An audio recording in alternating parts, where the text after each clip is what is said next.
আমরা আমাদের কপিটাকে সার্ভিস করতে এসেছিলাম। গতকালকে আপনারা দেখেছেন যে মাননীয় মুখ্যমন্ত্রী বলেছেন যে রায়ের কপি নাকি তারা পাননি। আমরা সেই রায়ের কপিটাকে সার্ভিস করতে এসেছিলাম।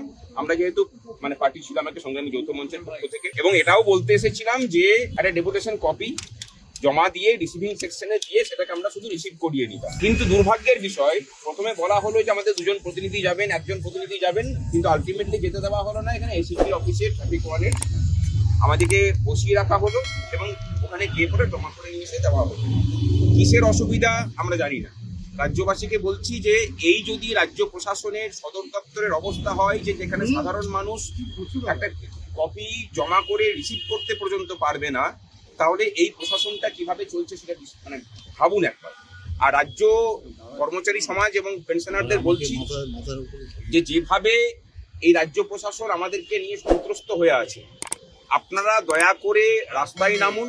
রাস্তায় না নামলে পরে এই সরকার এই রায়কে ইমপ্লিমেন্ট করাতে আরো টালবাহানা করবে। এই মুহূর্তে আমাদের কর্মচারী সমাজের দায়িত্ব এবং কর্তব্য যে রাস্তায় নেমে সরকারকে এই বার্তাটা দেওয়া যে তুমি অনেকবার অনেক কোর্ট করেছো, এই রায়ের কোনো রিভিউ তুমি করতে পারবে না।